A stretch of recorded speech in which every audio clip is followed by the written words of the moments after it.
안녕하십니까.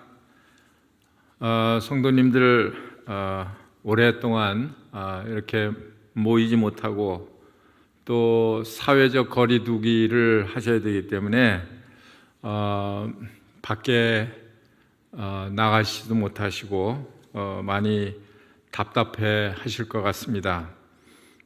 그러나 아직도 이 코로나 사태가 그렇게 많이 줄어들고 있는 그런 추세이긴 합니다만 아직도 안심이 안 되는 그런 때이기 때문에 우리 성도님들께서 좀 답답하시더라도 협조해 주시고 또 정부 정책에 우리가 잘 따라서 빨리 이 코로나 사태가 됐으면 좋겠습니다.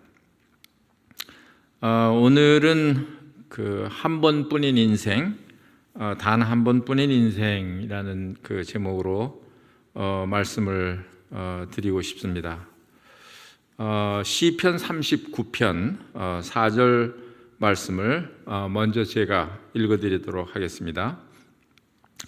여호와의 나의 종말과 연한이 언제까지인지 알게 하사 내가 나의 연약함을 알게 하소서. 주께서 나의 날을 한 뼘 길이만큼 되게 하시며 나의 일생이 주 앞에는 없는 것 같사오니 사람은 그가 든든히 서 있는 때에도 진실로 모두가 허사뿐이니이다. 다윗이 기도한 그런 내용입니다. 나의 종말과 연한이 언제까지인지 알게 해달라, 이런 기도를 했습니다. 보통 사람들이 자기의 종말, 연한에 대해서는 생각하고 싶지도 않고 또 생각하지 않고 사는 그런 우리네 인생들이기 때문에 이 다윗이 우리 사람은 천년 만년 사는 게 아니고 정해져 있다 하는 거예요. 우리 종말이 정해져 있다. 연한이 정해져 있다. 이런 이야기들은 이제 인생을 살면서 연세가 많이 이렇게 들면서 이런 이야기들을 하고 이런 생각들을 하는 것 같습니다. 그런데 이 다윗은 지금 현재 나이가 추정하건대 한 50대 60 그 정도 나이가 됐을 때인 것 같습니다. 다윗은 70세에 죽었습니다. 10대에 이스라엘 왕으로 기름 부음을 받고 한 10여 년 동안 사울에게 쫓기는 동굴로 산으로 들로 쫓기는 그런 인생을 살다가 30세에 이스라엘 나라 왕으로 즉위를 해서 40년간 왕으로 있다가 죽은 사람인데요. 다윗이 이때 나이가 50, 60 정도 되면 그렇게 늙은 나이라고 볼 수가 없습니다. 또 이 다윗은 30세서부터 이스라엘 나라 왕으로 하고 싶은 것 다 할 수 있었고 또 누리고 싶은 것 다 누릴 수 있는 이런 왕의 권세를 가지고 살던 이런 사람이었기 때문에 별로 우리가 생각하기에는 아쉬운 것이 없는 그런 인생을 사는 것처럼 이렇게 보입니다마는 그러나 다윗의 마음속에 이런 기도가 있었다고 하는 것은 다윗으로 하여금 자기 인생에 대해서 이렇게 돌아볼 수 있게 되는 이런 기회가 있었고, 또 하나님 앞에서 생각할 때 이것이 현실이고 사실이기 때문에 이런 기도를 했던 것 같습니다. 아마도 모든 사람들이 영원히 산다고 생각하는 사람은 아무도 없을 테고요. 주위에서 세상을 떠나는 이런 사람들을 우리가 자주 보기 때문에 인생을 한번 왔다가 간다 하는 것은 누구나 다 알고 있는 사실인데, 어쩌면 이것을 알면서도 그냥 일부러 외면하고 사는지도 모르겠습니다. 그래서 여기 일평생 이렇게 살아오면서 다윗이 이런 생각을 했을 것입니다. 그래서 5절에 보니까 주께서 나의 날을 한 뼘 길이만큼 되게 하시며, 지금까지 인생을 이렇게 살아오면서 이 다윗이 생각한 것은 인생은 짧다입니다. 한 뼘 길이만큼 되게 하셨다. 그만큼 인생은 짧은 것이다 하는 것을 지금 기도로 통해하고 있습니다. 또 나의 일생이 주 앞에는 없는 것 같사오니, 그렇죠. 하나님은 영원부터 영원까지 계시는 하나님이시기 때문에 하나님 앞에서의 우리 인생이라고 하는 것은 짧다 못해 없는 것 같은 그런 인생이다 하는 것을 이렇게 고백하는 것을 볼 수가 있습니다. 우리 인생은 한번 가면 다시 그 인생이 돌아오지 않습니다. 아마 무슨 과학이 발달해서 복제가 돼서 태어난다고 하면 모르겠습니다만, 아마도 그래도 제 생각에는 똑같은 사람을 복제를 해서 만들어 놓는다고 하더라도 같은 동일인 것 같은데 그 사람의 인생은 다른 인생을 살기 때문에 똑같은 그런 인생이 될 수가 없습니다. 하나님께서 우리를 만드실 때에는 우리를 전부 다르게 만드셨습니다. 이 지구상에 사는 그 수십억의 인구들이 같이 생긴 사람이 하나도 없습니다.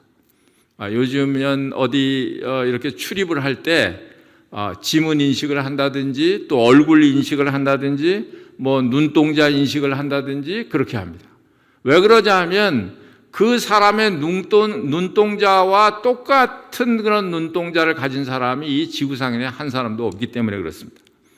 그 사람의 얼굴과 똑같이 생긴 사람은 이 지구상에 한 사람도 없다고 하는 사실입니다. 또 이 손가락 끝에 이 지문 하나도, 요 좁은 면적에 있는 지문도 전 세계 사람들이 모두가 다 전부 다르다고 하는 거예요. 그래서 하나님께서 우리 사람을 만드실 때는 아주 고유한 하나밖에 없는 그런 아주 값진 그런 인생으로 우리를 만드셨습니다. 그런데 우리 인생을 사는 우리들은 자기의 그 인생에 대해서 잘 계산하지 못하는 것 같습니다. 그냥 허비하는 그런 인생을 사는 그런 경우가 태반인 것 같습니다. 하나님께서는 우리에게 그렇게 말씀하고 있지 않습니다. 그래서 이 다윗을 통해서 나의 종말과 연한이 언제까지인지 알게 해달라. 이 말은 언제 내가 죽는 날짜를 알고 싶다는 말보다는 내 인생이 이렇게 얼마 안 가서 끝나는 그런 짧은 인생이라고 하는 것을 나에게 알게 해달라고 하는 것입니다. 왜 그러냐 하면 이런 인생을 내가 알아야, 그래야 내가 아무것도 아닌 그런 연약한 그런 사람이구나 하는 것을 알게 되기 때문에 그렇습니다. 이 인생이 얼마나 짧은지, 나의 종말과 연한이 얼마나 되는지 이것을 모르고 사는 사람들은 자기가 굉장히 대단한 그런 사람으로 생각하고 이 세상을 살아가고 있는 것입니다. 그러나 그렇게 살면 자기의 인생을 사는 것입니다. 하나님과 관계없는 하나님을 떠나서 자기의 인생을 살기 때문에 그 인생은 복될 수도 없고 그 인생은 아름답고 평안할 수도 없고 그야말로 이 짧은 인생을 사는 동안에 수많은 그런 우여곡절을 겪으면서 아주 굴곡지고 어려운 그런 인생을 살게 된다 하는 것입니다. 하나님은 우리들에게 결코 그런 인생을 살도록 만드시지 않았고 또 그런 인생을 사는 것을 하나님은 원하시지도 않는 거예요. 그래서 하나님은 우리를 사랑하시기 때문에 우리에게 주어진 이 인생을 아주 값지게 아름답게 그렇게 살기를 원하시는 것입니다. 이 죽음은 첫사람 아담이 죄를 범했기 때문에 그 죄가 세상에 들어왔습니다. 그리고 죄로 말미암아 사망이 왔습니다. 또 히브리서에서는 이렇게 말씀하고 있는데 한 번 죽는 것은 사람에게 정하신 것이요. 아무도 이 인간의 죽음에 대해서 저항할 수 있는 그런 존재는 아무도 없습니다. 왜 그러냐면 하나님께서 정해놓으신 것이고 이게 첫사람 아담이 범죄해서 그 죄가 세상에 들어와서 죄의 싹시 사망으로 이렇게 우리에게 주어진 죽음이기 때문에 결코 이것을 거역할 수 있는 그런 인간은 이 세상에 아무도 없다고 하는 것입니다. 얼마 전에 저희 장모님 소천하셔서 거기 장례식에 참석을 했었습니다. 97세에 세상을 떠나셨으니까 이 세상 사람들로 말하면 장수하고 그런 좋은 인생을 사셨다고 볼 수가 있습니다. 그런데 그 장례식 때 그 염하는 그런 모습을 보는데 너무 그 염하는 그런 모습이 참 우리 인생이 저렇게 해서 그냥 일생이 끝나는구나 하는 것을 이제 보고서 이렇게 현장 실습을 하는 거예요. 우리가 지식으로는 알고 있는데 실제로 옆에 있는 사람들이 그런 가는 모습을 볼 때 우리는 더 그것을 마음에 절감하게 되는 것입니다. 그래서 삼배에 이렇게 싸서 염이 되고 또 화장터에 가서 태워서 한 줌에 재가 돼서 나오는 그런 모습을 볼 때 누구든지 인생으로 태어나서 어떤 자존심이 있고 어떤 이제 존재감을 가지고 살아가고 이렇게 했을 것입니다. 그래서 그것을 유지하기 위해서 아웅다웅하기도 하고 그렇게 살았을 거예요. 모든 인생이 다 마찬가지입니다. 그런데 죽음을 맞이하는 그 한순간에 이 모든 것이 그냥 끝나는 그런 것을 보게 될 때 참으로 하나님 말씀처럼 우리 인생은 이렇게 종말이 있고 또 한 뼘 길이만큼한 그런 짧은 인생이고 또 나의 일생이 하나님 앞에서는 없는 것 같은 이런 인생이구나 하는 것을 우리가 깨달을 수가 있습니다. 그래서 전도서에서인가요? 너희가 잔치집에 가는 것보다 초상집에 가는 게 좋다. 참으로 그 인생을 배우게 되기 때문에 그렇습니다. 인생이 힘든 이유가 뭐냐 하면 이런 인생인 것을 모를 때 힘이 듭니다. 내 인생은 이렇게 짧고 이렇게 끝나는 이런 인생이다라는 것을 우리가 알 때에는 모든 것에 대해서 놓기가 쉽고 그렇습니다. 그런데 이 사실을 알지 못하고 내가 뭐 몇백 년 사는 것처럼 이렇게 생각하고 있을 때 오히려 인생이 힘든 그런 인생을 살게 되는 것입니다. 그래서 우리 주님께서 십자가에 죽으실 때 우리가 함께 못 박여 죽었다고 하는 것을 우리에게 강조하는 이유는 죽은 사람처럼 살으라는 거예요. 그게 복이 있는 인생이기 때문에, 그게 하나님께서 우리에게 원하시는 그런 인생이기 때문에 그렇습니다. 근데 우리가 살려고 하면 오히려 이 세상의 저항에 부딪혀서 더 힘든 그런 인생을 살게 될 수밖에 없다 하는 것입니다.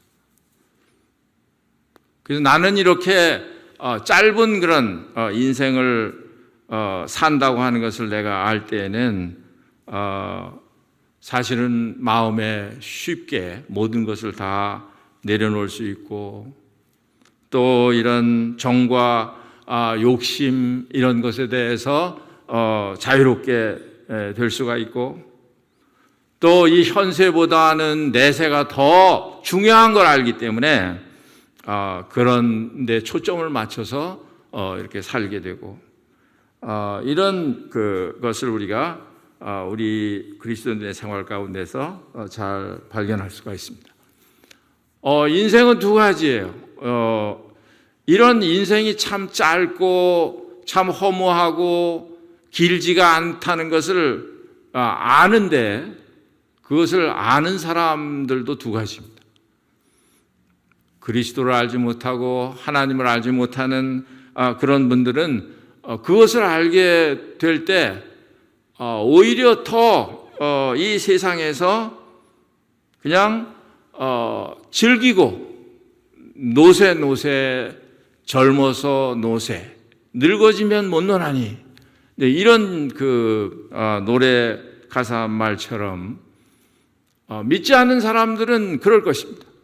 뭐 인생이 뭐 있냐, 이렇게 짧은데, 그런데 그냥 놀고 즐기고 이렇게 인생을 허비하게 될 것입니다.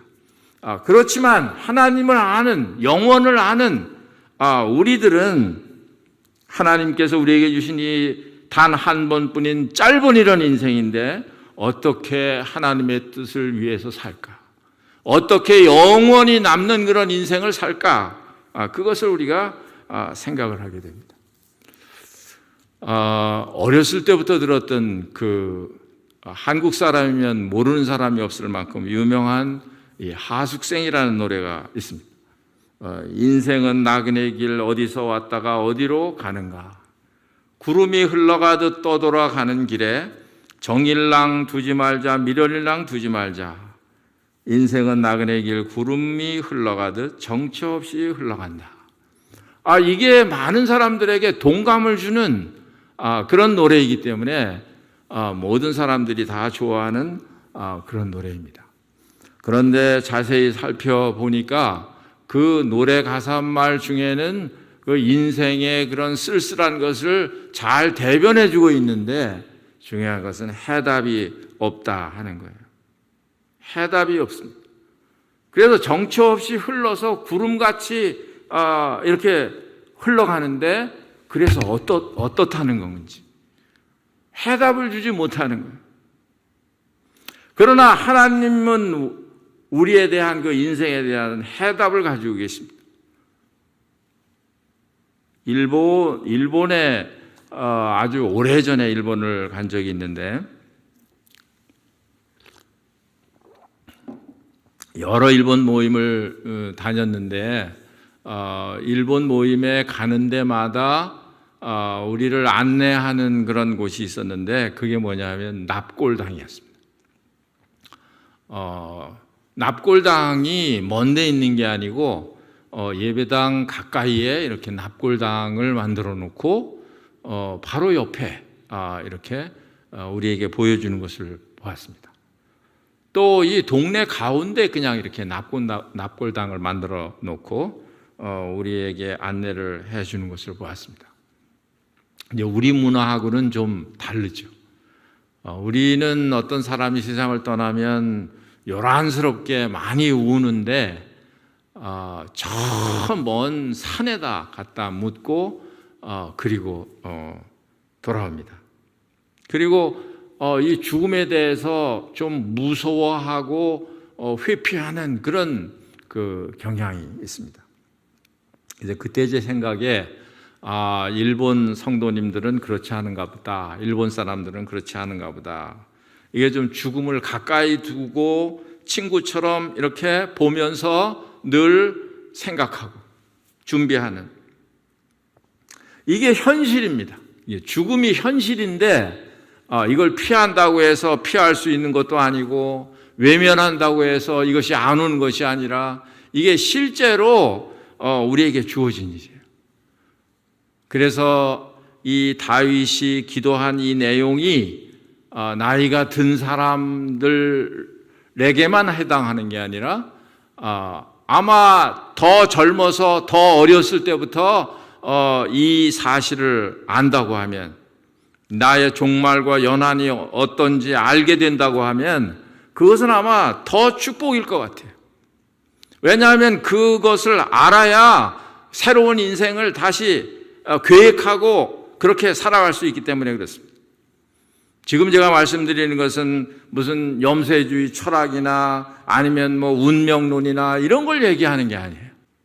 성경에서 말하는, 또 우리가 실제 지금 경험하고 있는 이런 것이 현실이기 때문에 그 현실을 우리가 바로 알아야 그래야 우리 인생에 대해서 더 좋은 그런 인생, 단 한 번뿐인 인생인데 더 좋은 인생으로 우리가 만들어 나갈 수 있기 때문에 성경은 우리에게 이것을 강조하고 있는 것입니다.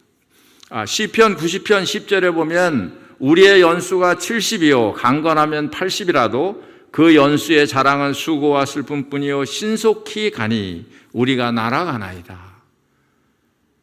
아마 97세에 세상을 떠나는 분에게 물어봐도, 90세에 떠나는 분에게 물어봐도 인생은 이렇게 신속하게 지나간다고 말할 것입니다.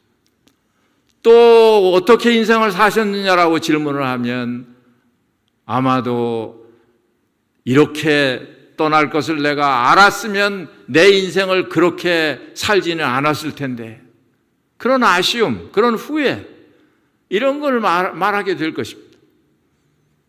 이런 사실을 알았으면 좀 더 좋은 인생을 내가 살 수 있었을 텐데.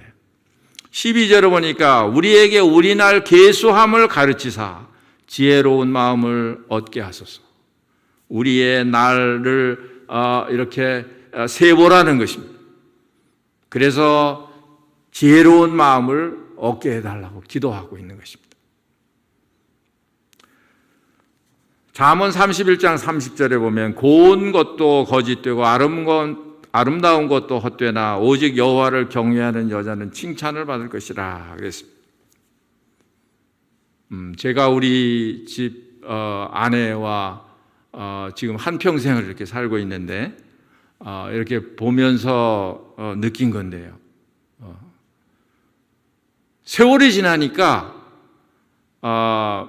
예쁜 것, 아름다운 것, 이런 것이 세월이 지나서 나이가 드니까 그게 아무 의미가 없어요. 지난번에 40주년 여기 행사하면서 뭐 30년, 40년 전에 찍은 그런 사진들을 보게 됐습니다.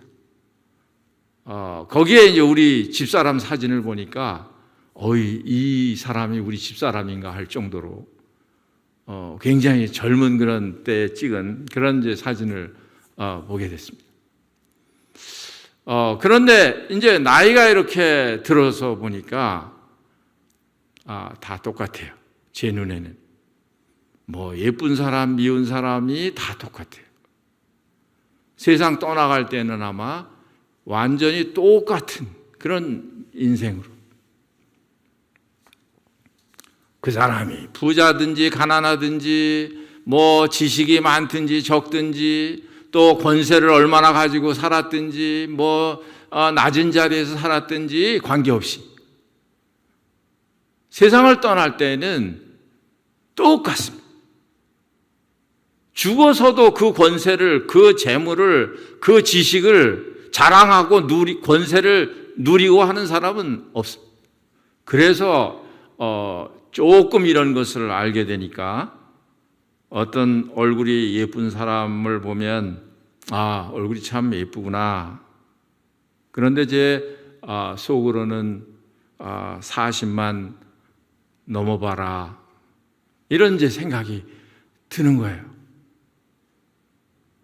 또 얼굴이 좀 제 마음대로 이렇게 생겼어도 제가 괜찮다. 그거 그렇게 중요하지 않아. 사람을 보는 그런 각도가, 그런 보는 눈이 달라졌습니다. 이러나 저러나.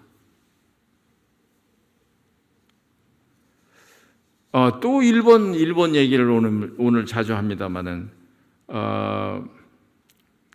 일본에 가서 이렇게 교제하는 모습을 보았습니다. 그런데 놀라운 모습을 봤어요. 어떤 자매님이 얼굴이 한 3분의 1 정도는 이렇게 검은 점이 있습니다. 그래서 겉으로 보기에는 좀 무섭기도 하고 그렇게 이제 그런 얼굴을 가지신 그런 자매님이세요. 그런데 그것을 부끄러워하는 눈치라고는 찾아볼 수가 없었습니다. 여러 자매님들 가운데 이렇게 섞여서 같이 아무 거리낌 없이 이렇게 교제하는 그런 모습을 봤습니다. 또 어느 모임을 가니까 청각 장애인 자매님이 계세요. 그런데도 그 모임의 교제 가운데 소외되지 않고, 그 모임에 대다수 자매님들이 수화를 배워서 그 자매님 한 분을 위해서 수화를 배우시는 거예요. 그래서 함께 교제하는 이런 모습. 그때 제가 마음속에 생각이 되는 게, 그렇지, 교회는 이래야 된다. 교회는 어떤 세상에 차별을 두는 것처럼 그렇게 차별이 있어서는 안 되는 것이다. 그래서 그리스도로 말미암아 다 이렇게 평등해지는 것이다. 사회주의식으로 평등해지는 게 아니라 그리스도로 말미암아 높은 자는 낮아지게 되고 낮은 자는 높아지게 되고, 그래서 그리스도 안에서 다 같이 같은 마음으로 함께 교제하는, 이게 하나님의 교회구나. 이런 것을 배우게 된 적이 있습니다. 찬송가 이런 찬송이 있습니다. 예수로 나의 구주 삼고 성령과 피로 거듭나니 이 세상에서 내 영혼이 하늘의 영광 누리도다. 이것이 나의 간증이요 이것이 나의 찬송일세. 나 사는 동안 끊임없이 구주를 찬송하리로다. 3절에 보니까 주 안의 기쁨 누림으로 마음의 풍랑이 안정되니 세상과 나는 간 곳 없고 구속한 주만 보이도다. 그렇죠. 세상과 나는 간 곳이 없고 구속한 주만 보이는,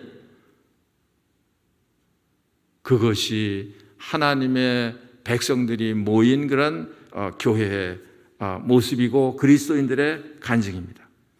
이 가사를 지은 분은 여러분들이 잘 아시는 파니 크로스비라는 자매님이신데, 이 자매님은 평생 동안 9,000개의 아주 유명한 그런 찬송가를 지으신 그런 분이세요. 근데 그분은 아기 때 시력을 잃었습니다. 그래서 어떤 설교자가 그분에게 그분을 위하는 그런 마음으로 그랬겠죠. 하나님께서 자매님에게 많은 이런 재능을 주셨는데 이렇게 시력을 주시지 않는 것에 대해서 참 유감스럽습니다. 이런 얘기를 했습니다. 그랬더니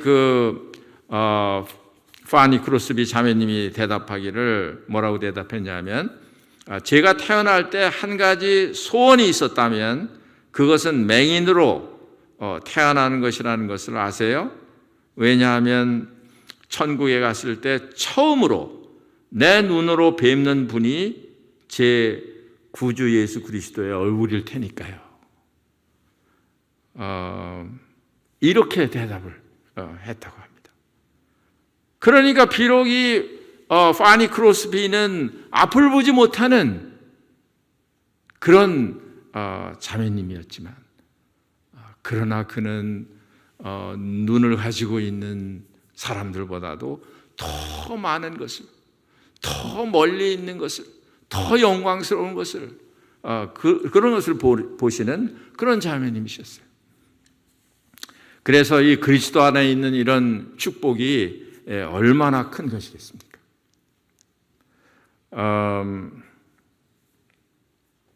제가 성경에서 아주 인생을 잘 산 사람이 성경에 많이 기록이 되어 있습니다만은 두 사람을 두 분을 소개하고 싶은데, 한 분은 신약 성경에 나오는 사도 바울입니다.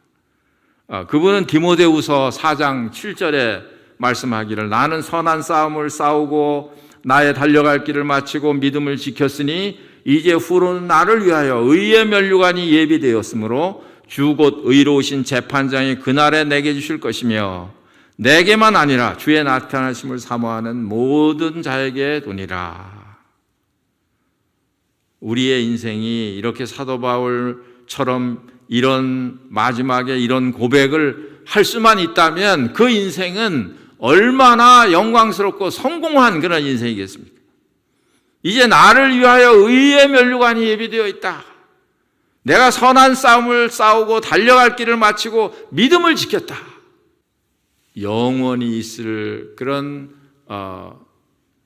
미래를 위해서 참 아름답게 참되게 이렇게 산 그런 사도 바울이었습니다.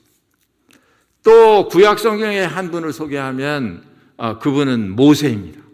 모세는 히브리서 11장 24절에 믿음으로 모세는 장성하여 바로의 공주의 아들이라 칭함받기를 거절하고 도리어 하나님의 백성과 함께 고난받기를 잠시 죄악의 낙을 누리는 것보다 더 좋아하고 그리스도를 위하여 받는 수모를 애굽의 모든 보화보다 더 큰 재물로 여겼으니 이는 상주심을 바라봅니다. 이 모세는 공주의 아들이라는 그런 칭함을 가지고 왕궁에서 아주 호의호식하고 잘 살 수 있는 그런 사람이었습니다. 그런데 이 모세는 그걸 선택하지 않고 하나님의 백성들과 함께 고난받는 것을 선택을 했다 그랬습니다. 왜 그러냐 하면 지금 이 다윗이 하나님께 기도한 것처럼 이 모세도 하나님 앞에서 우리 인생이 어떤 것인지를 알았던 것 같습니다. 그래서 이 짧은 인생 동안에 호의호식하고 이렇게 살면, 그러면 인생의 끝날에 무엇을 가지고 가겠습니까? 무엇을 남기겠습니까? 그런데 이 모세는 그것을 포기하고 그리고 하나님의 뜻을 따라서 좀 힘들고 어렵지만 하나님의 백성들과 고난받는 그 길을 선택을 했던 거죠. 얼마나 잘한 선택이에요. 이 세상에서 잘 살고 부귀영화를 누리는 것은 그건 잠깐이에요. 그렇지 않습니까? 이 세상에서 아름답고 그런 거 잠깐이에요. 잠깐 지나가는 것입니다. 그런데 이 잠깐 있는 세상을 위해서 우리의 인생을 거기에 다 그냥 몰두하고 투자하고 다 소비하고 한다는 것은 얼마나 어리석은 일이 되겠습니까? 세상을 떠날 때 얼마나 후회스러울까요?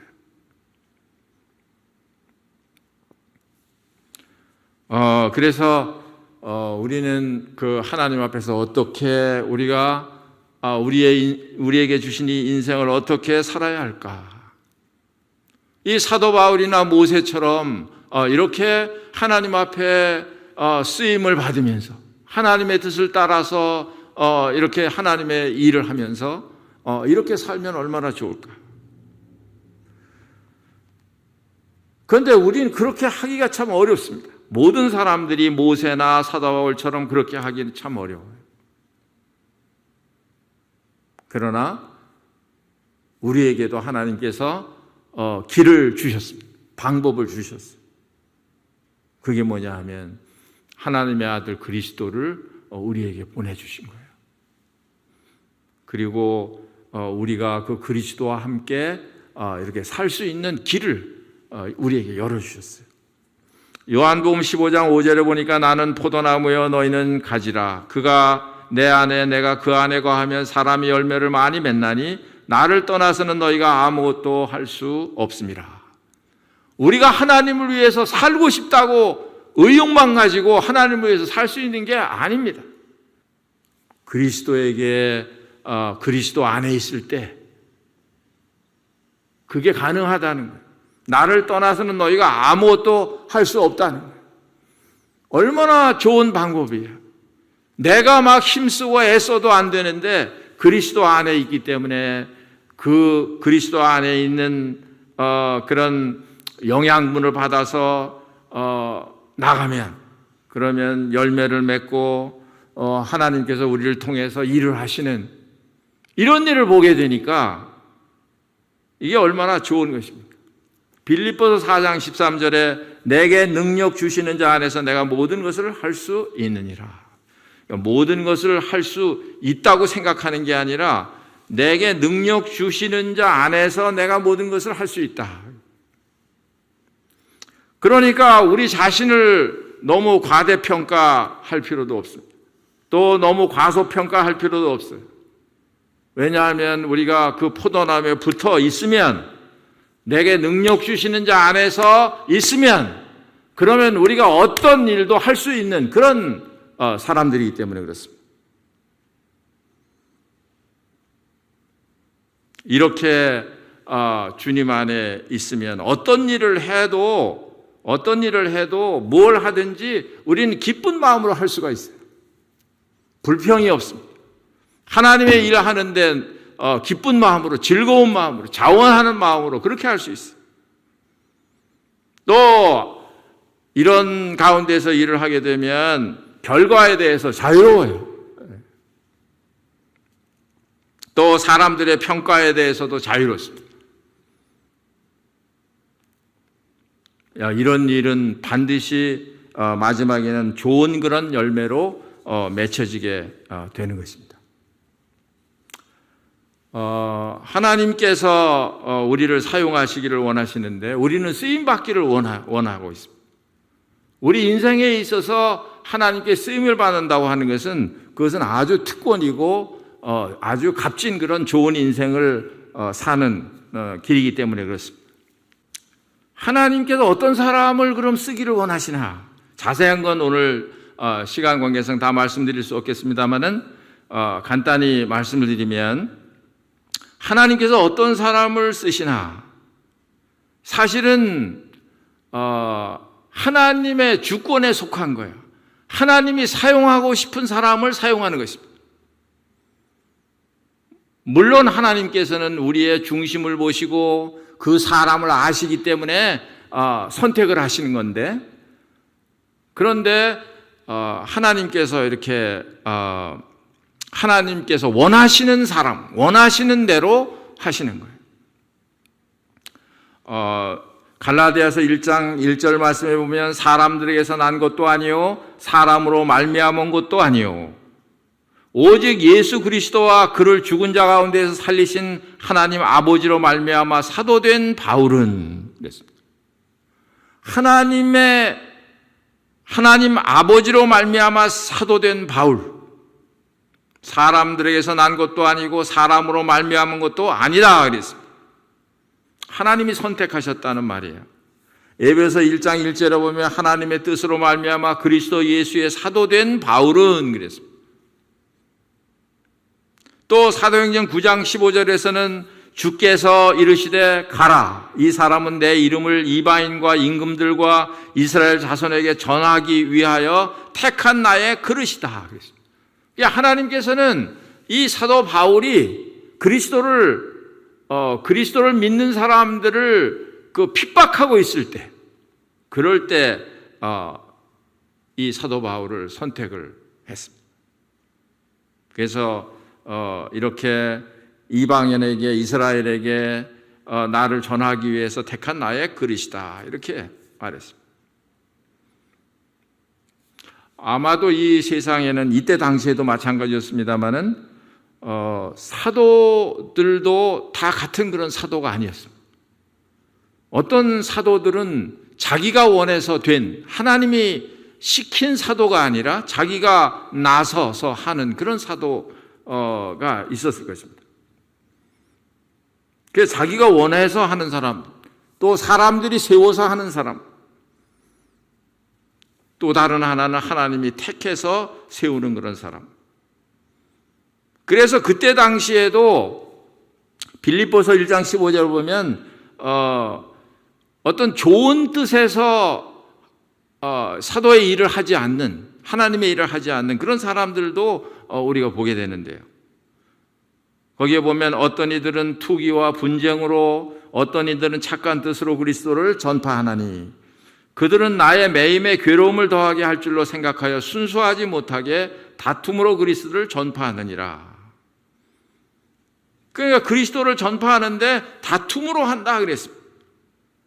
물론 사도 바울 입장에서는 그렇게 전하나 저렇게 전하나 그리스도께 전파되니까 나는 기뻐한다 그랬지만, 그러나 이 사람들은 하나님으로부터 세워진 그런 사도들이 아니었습니다. 그런 일꾼들이 아니었어요. 그 사람들이 열매를 잘 맺혔을까요? 구원받은 역사가 있었을까요? 거기에 대해서 성경은 침묵하고 있습니다. 또 그런 사람들이 상은 받을까요? 고린도서 3장에 보면 집을 짓는데 어떤 사람은 금, 은, 보석으로 짓고 어떤 사람은 나무, 풀, 짚으로 짓는다 그랬습니다. 다 집을 짓는 거예요. 그런데 마지막에 공력이 불타는데 나무나 풀이나 짚으로 지은 것은 공력이 다 타버리고 없어진다 그랬습니다. 아마 이런 경우를 이야기하는 게 아닌가 모르겠습니다. 고린도전서 9장 24절부터 27절에 보면 운동장에서 다름질하는 자들이 다 달아날지라도 오직 상을 받는 사람은 한 사람인 줄을 알지 못하느냐. 너희도 상을 받도록 이와 같이 다름질하라. 이 길을 다투는 자마다 모든 일에 절제하나니 그들은 썩을 승리자의 관을 얻고자 하되 우리는 썩지 아니할 것을 얻고자 하노라. 그러므로 나는 다름질하기를 향방 없는 것 같이 아니하고 싸우기를 허공을 치는 것 같이 아니하며 내가 내 몸을 쳐 복종하게 함은 내가 남에게 전파한 후에 자신이 도리어 버림을 당할까 두려워함이로다. 그래서 이 사도 바울도 하나님의 일을 하는 데 있어서 자기를 쳐서 복종하게 하고 향방 없는 것 같이 하지 않고 부름의 상을 위해서 평생 동안을 일했다, 이렇게 고백을 하고 있습니다. 그래서 하나님께서 우리에게 주신 이 짧은 인생, 우리가 어떻게 살아야 할까? 어떻게 하면 우리가 하나님께 쓰임을 받으면서 하나님의 뜻을 이루는 그런 인생을 살 수 있을까? 이런 것을 우리가 생각하면서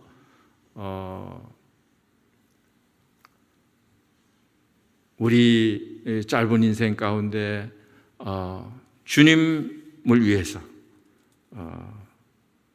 또 이 한 뼘 길이만큼밖에 안 되는 이런 짧은 인생을 통해서 우리가 다시 우리 인생을 생각을 하고 이 짧은 인생을 우리가 어떻게 살아야 될까? 사도 바울처럼 모세처럼 이렇게 쓰임 받을 수는 없을까? 이런 생각을 하면서 우리의 인생을 다시 한번 되돌아보고 다시 한번 생각하는, 남은 인생 우리가 어떻게 살아야 할까, 이런 것을 생각하는 그런 시간이 되기를 바라겠습니다.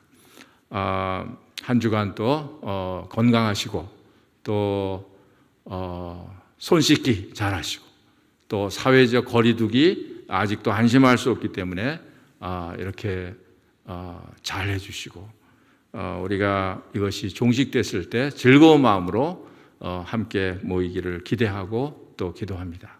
감사합니다.